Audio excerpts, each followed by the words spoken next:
came out with a cause to challenge. I don't know if you get. Yeah, I understand the dynamics. So, what role, like what support do women in politics need from their own society? Okay, there is the irony that they say women don't support women. But I think right now there is a change in that, because mostly if you go to a society, over this recent primaries, majority of the women that came out to contest, either for rep, senate and all, you will see the crowd, they are majorly dominated by women. So I believe if the society can give them a chance, it's just like a mother in the home. Once she's been given a chance, that's once she's been getting married to and becomes a mother, she instantly takes up that role. Once she gives birth, nobody needs to tell her, oh, you need to bathe your child or you need to feed your child. She knows she's supposed to do that. That's how a woman in politics, you know, yes, I am supposed to do this for my constituents and for my constituency. Other than people having to tell you, oh, you have to do this or you have to do that. So that's why I always say, you look at, there's a woman I really look up to, Honorable Kafilat Ogbara. She's a rep in Lagos State. She doesn't sit to wait for challenges to come. She goes out to look for those challenges and she solves them. Sorry, before we round it up, what you made mention of some prominent women politicians in Nigeria. You made mention of Natasha. You made mention of Kafilat, and we've seen even in United States, Ilham Umar. She's one of those. Amina Mohammed, and many more. So, what lesson do you think women that want to participate in politics should learn from those people, especially ahead of this 2027?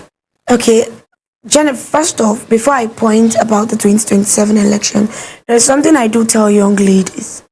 Choose your role model and choose them wisely. Don't choose them by how they look, how they dress, or just how they speak. Choose them by the deeds they have done and by the vision you see they embody. When you do that, you can be able to say, oh, I want to learn from this person and I want to be like this person.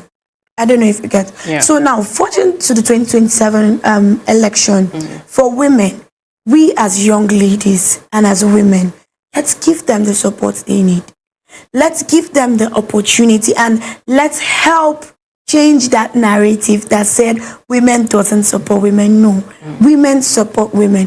If women are more populated than men, and women discuss more feminine issues when they are being given the opportunities than men, because men sometimes try to shy away that, oh, this is not my responsibility, oh no, you don't expect me speaking about some of this topic. But once, I think from the help of the women, the number of women we have currently at the house, that's why we are being able to push for the reserved seats. We are being able to push for what's this bill that was just passed on molestation. Recently, it was just passed on rape and all of that. So it aids women to speak more. It helps their voice go louder once they know that they have a support behind. You have 13 seconds. Your call to Nigeria in a nutshell. Your call to Nigerians. Okay. So in 13 seconds, my call to Nigeria is this. First of all, let's I always like to preach peace and harmony. If we are in peace as a country, things will go well. Mostly the insecurity issues and all of that. Insecurity is everybody's business. Thank you so much, security is everybody's business. So please and please, let's always be vigilant. Thank you so much, very much. It's a pleasure speaking to you, and thank you so much for honoring our invitation. Thank you very much, sir. And that is all what we have on S24 Political Arena.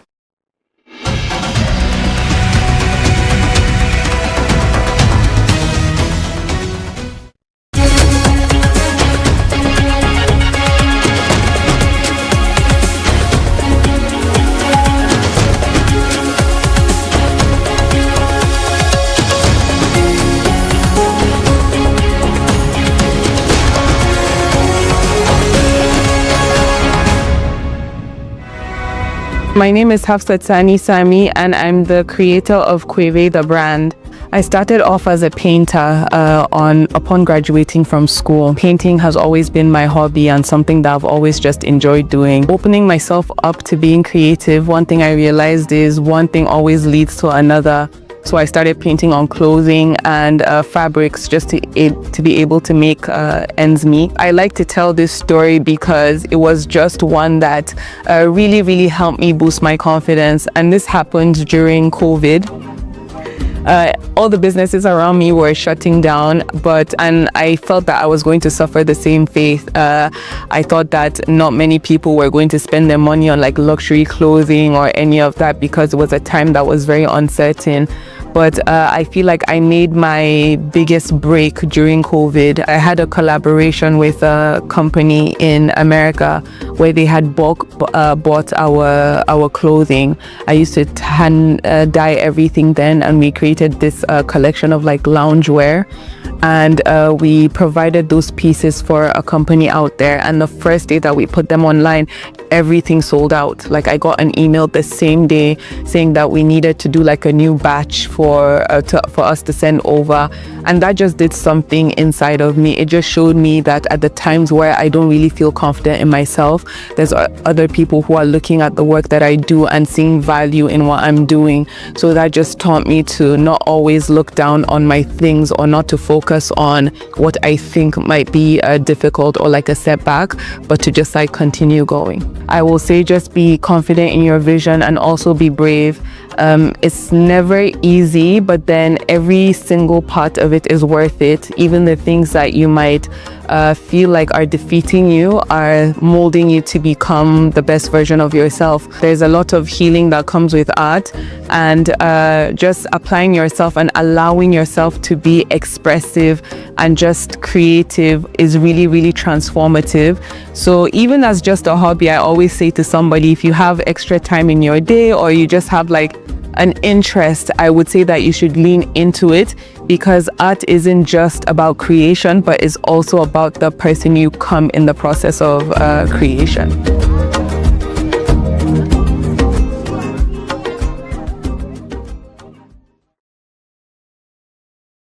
Okay, the journey started about 11 years ago, and it was born out of how do I put it, for lack of better words to use, I deemed it to be quite not structured. I mean, it was an era when the Nigerian government was having a hard time to get young people to go into agriculture, to make it quite attractive. Interesting, exactly. A career path. As a career path, even as a means to create more jobs, in a more structured manner. And then at the same time, Nigeria was relying hugely on imports of basic rudiments and staples.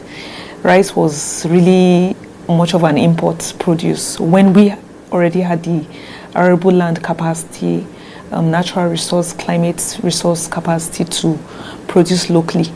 So at the time, the CBN, I think that this was during Akinwumi Adesina's leadership of the agricultural sector at the time, and then they were modifying the fiscal policies and stuff like that. And this was also a time when Nigeria was relying hugely on foreign exchange in order to import. So it was taking a huge toll on the economy at the time. And then it coincided with my interest to be part of the sector and being a systems thinker. I was understudying it, studying, and I realized that there's a lot of correlation even across boards, not just Nigeria. Youth in Nigeria tend to be similar to youth in Ghana, in East Africa, and every other place. And luckily, it was a period when even people like the African Union were beginning to run campaigns, and awareness that young people should be part of the systems, food systems, and the journey has been very interesting and very rewarding as well, career-wise, and I'm looking forward to a very robust agricultural sector that actually fits the economy as a mainstay. As many parts of Nigeria are for those people that come and come here, with the development of communities, cities, the draw of urban areas. Suddenly, young people in particular are less interested in maybe working in agriculture because it's not seen as something that's very interesting, or maybe as much money from working in a gig economy or getting a job in a city. So we've got this pull out of traditional agricultural areas of the urban environment to young people.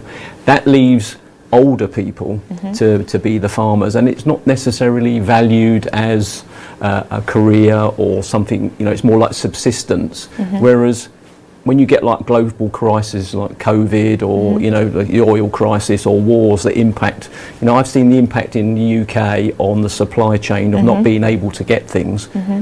Nigeria seems better equipped than my country to be able to feed itself, so rather than relying on imports. Are you at the point where these systems are now starting to be in place that Nigeria can produce the majority of the food that it needs and it could survive those kind of crises? Do you need something like that to happen? Well, we saw a major shift from that time to now.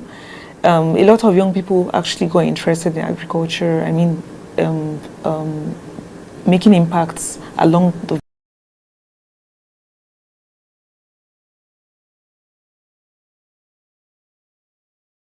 in the context of value addition, and people creating things, you know, like snack bars, confectionaries, fresh organic line products. So, but along the bottom of the supply chain, which is the production, climate impacts and conflicts, as you already know, has come to really impact on the output.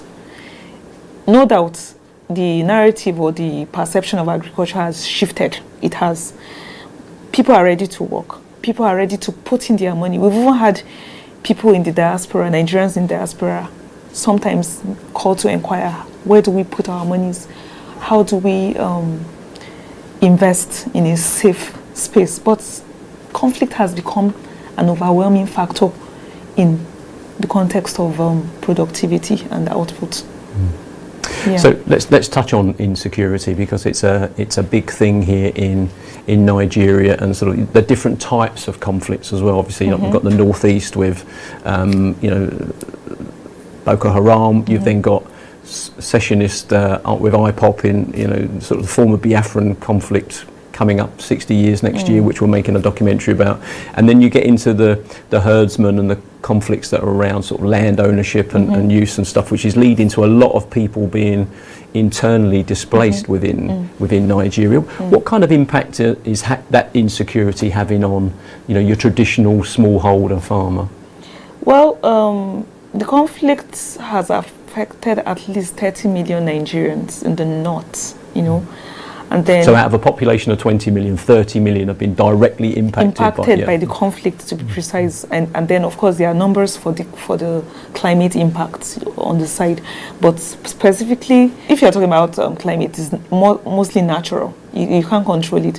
But this is controllable through social systems. So we'd focus on the conflict side. And then you have at least 1 million smallholders that have been displaced, which is a valid number to really spotlight, and hence our discussion. So having 1 million smallholders impacted, you still have in that demography Plateau, Kwara, you have Niger State, you have Benue as flashpoints, you know, and it's still ongoing. So there has to be really much emphasis on how to save smallholders that have lost their means of livelihoods, because they can't go back on a victim strategy approach. And then on the other hand, the aggressors are mostly herdsmen, but systems need to be in the context of policy, need to be there to create traceability means by which to state what kind of ownership structure we have, who owns what. And then the state is able to determine how the law can take its hold on avoiding recurrent conflicts, especially when it has to do with, you know, expanding and invading lands.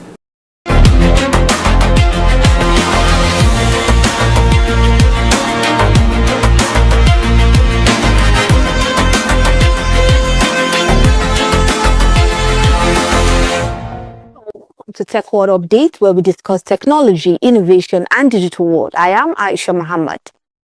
Today, we take a different approach as we look beyond the headline and focus on a conversation shaping the future of an entire generation. Our focus today, the future of jobs in a digital world. Technology is no longer changing only the devices we use. It is changing the way people live, work, communicate, and build careers. Across the world today, industries are evolving faster than ever before. Artificial intelligence, automation, digital platforms, and smart systems are gradually redefining traditional jobs and creating entirely new opportunities. What many considered the future a few years ago is already happening now. From banking to media, healthcare to agriculture, transportation to education, digital transformation is changing how work gets done. In many sectors today, tasks once handled entirely by people are now supported by machines, software, and automated systems. Digital payment platforms are reducing dependency on physical cash operations. Self-service systems are changing customers' experience. And in the media industry, digital creators, podcasters, online journalists, and content strategists are reshaping how information is produced and consumed globally. Even businesses and advertising have evolved dramatically. Today, brands invest heavily in social media campaigns, digital storytelling, online visibility, and data-driven marketing strategies, rather than depending solely on traditional advertising methods. But while technology is disrupting some traditional roles, it is also opening the doors to new industries and careers. Fields like software development, cybersecurity, artificial intelligence, UI and UX design, digital marketing, data analytics, cloud computing, and content creation are becoming some of the most valuable skills in the modern economy. An expert says this transformation is only just the beginning. The future workplace may no longer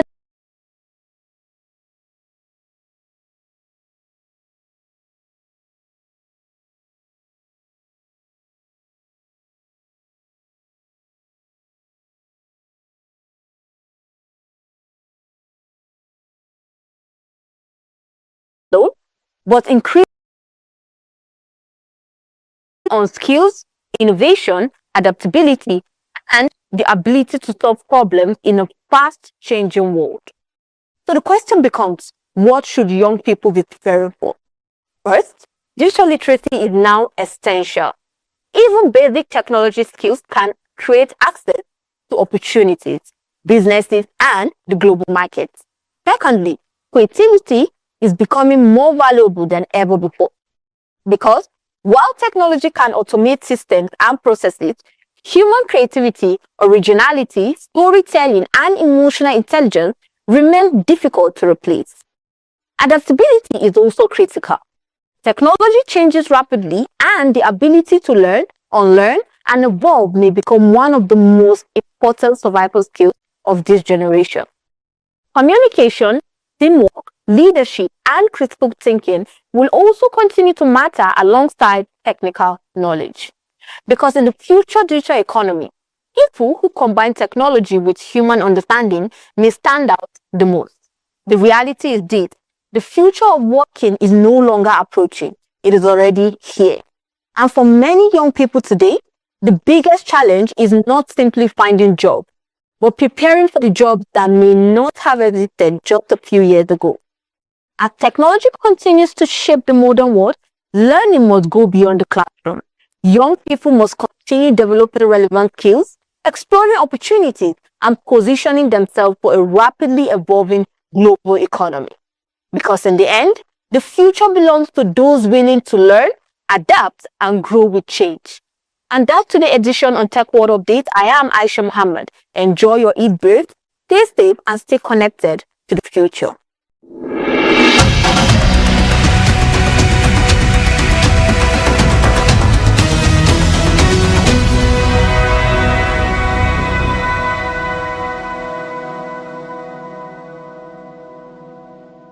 To your entertainment updates for today. I am Karim Mantas. Have you ever wondered what it feels like to live in a place where family is everything and culture is part of everyday life? In the heart of the South Pacific lies Samoa, a beautiful island nation where traditions are strong and respect is a way of life. Today, we'll take a look at the rich and meaningful culture of the Samoan people. Samoa culture is called Pa'a Samoa, which means the Samoan way. It is not just a set of rules, but a way of living that guides how people treat each other. At the center of Pa'a Samoa is the Ainga, meaning the family. The Ainga is very important. It includes not only parents and children, but also relatives and the wider community. Everyone in the Ainga shares responsibility, support, and care. No one is left out. Leadership in Samoa is known as the Matai system. The Matai are family chiefs who lead with wisdom and respect. They represent their families, make important decisions, and help maintain peace in the village. Samoan life is also closely connected to nature. The land and sea provide food and resources for daily living. People fish, farm, and use natural materials, and these skills are passed down from generation to generation. Dance and music are very important during celebrations. The Siva is a graceful dance that tells stories through movements. The Fa'atau Pati, or slap dance, is strong and energetic, showing unity and pride. Another important tradition is Tatao, or tattooing. It represents identity, courage, and respect for culture. In the end, Samoan culture is more tradition. It's more than tradition, it's a way of life. It is built on family, respect, unity, and it continues to stay strong no matter how the world changes. And that's it on entertainment update for today. That's your entertainment update for today. I am Karim Has. Have you ever wondered?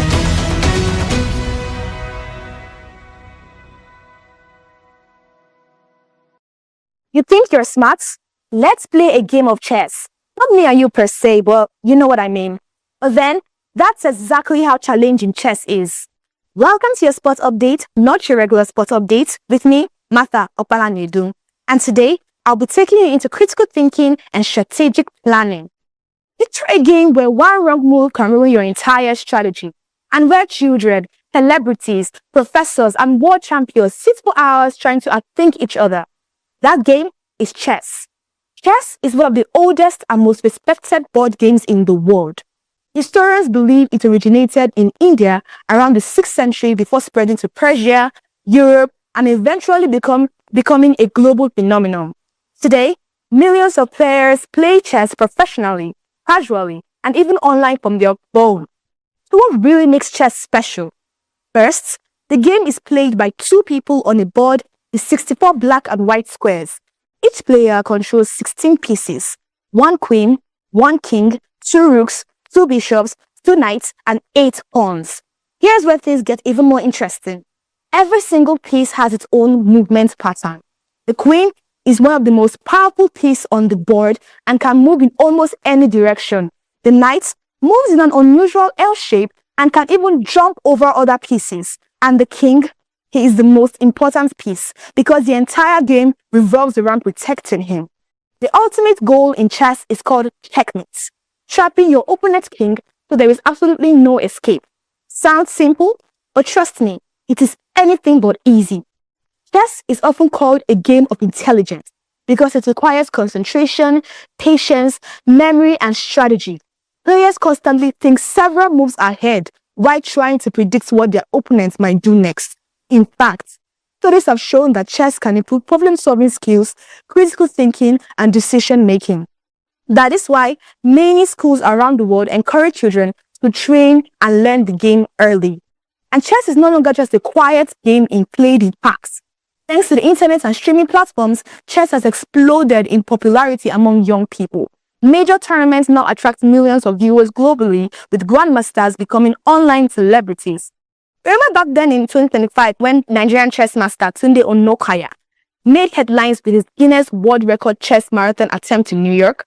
He set his historic record during the 64 chess marathon that took place from April 17th to April 20. That record it was made for 64 hours. His goal was not just to break records, but to raise support for children through chess education, showing the world that chess can open doors and transform lives. One of the biggest names in game today is Magnus Carlsen, often regarded as one of the greatest chess players of all time. He became a grandmaster at just 13 years old and has dominated international chess for years. Africa is also making moves in the chess world. Across countries like Nigeria, Kenya, and South Africa, more young people are embracing chess through schools, clubs, and tournaments. And honestly, chess can teach life lessons too. Sometimes you sacrifice a piece to win the game. Sometimes patience matters more than speed. And sometimes the smallest move changes everything. So next time someone says chess is boring, hand them the board. Because once the game begins, it stops being just a board game. It becomes a battle of strategy, pressure, patience, and proving who can think one step ahead. I'm Martha Opelanedu, and that's it on the fascinating world of chess. Until next time, bye for now.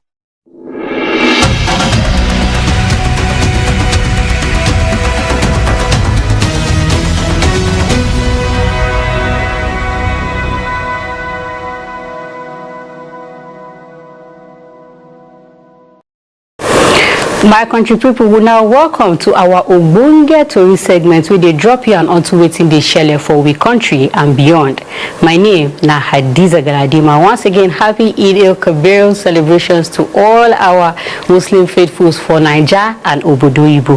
We'll enter the main matter for today. We go start with politics as preparation for the 2027 presidential election don dey gather momentum.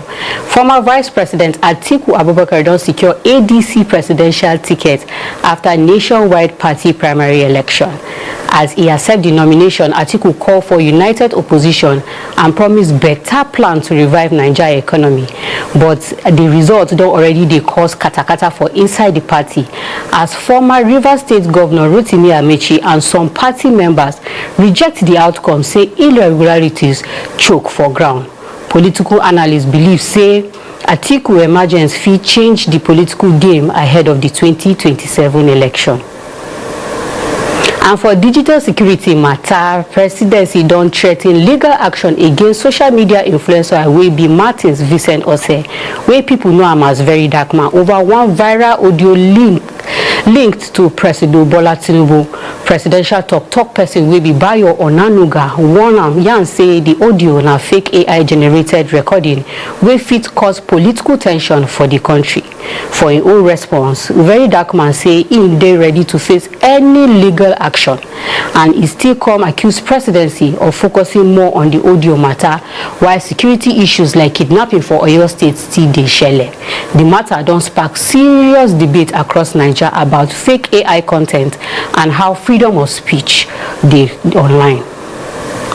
And as celebration continue, many Nigerians they complain over high cost of food and basic needs because of hard economy. Market survey shows say ram price don't reach as high as 800,000 naira for some states, while cow prices don't pass 3 million naira for major cities. Because of the situation, many families don't abandon ram sacrifice and they don't turn to chicken and beef as cheaper options. Food prices like tomatoes, pepper, and vegetables still dey rise, while kerosene and cooking gas prices continue to rise like bread wey dem soak for water.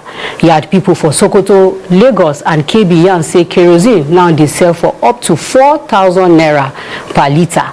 Many traders and family yarn say this year's Salah celebration low-key because purchasing power don really reduce. And the next story they come from former Minister of Education will be Obiageli Ezekwesili, and she don't lambast Nigerian leaders over failure to protect children and improve education across the country. For a statement which she released on Wednesday, Ezekwesili warned political leaders against posting any message on Children's Day about when insecurity, poverty, and lack of education still they affect many of the children. She still can raise alarm on concern over increased number of pikin dem wey dey out of school, still can accuse leaders of living big while ordinary Nigerians dey struggle to survive. Ezekwesili don yarn give federal government say make them improve school safety and children welfare.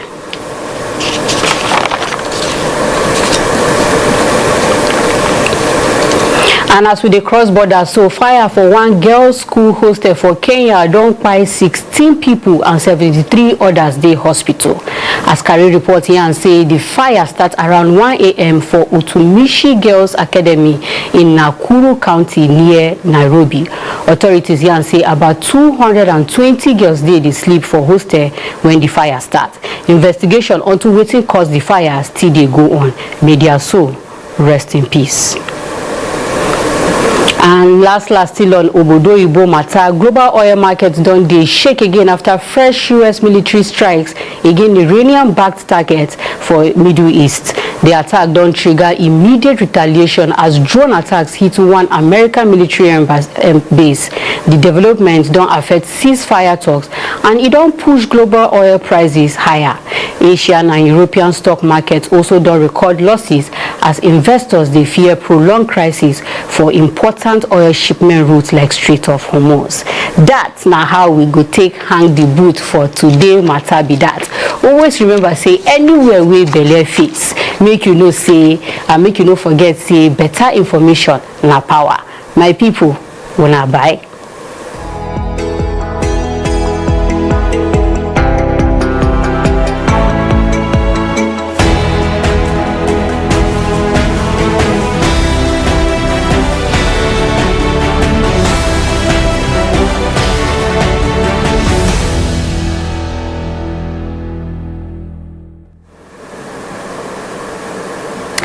Thank you, Hadiza, for that version of our news. And this brings us to the end of S24 News Rundown. We would once again like to apologize to all our viewers for the inconveniences that the technical issues may have cost us. And unfortunately, we would not be able to take our newspaper review for today. But do remember that you can follow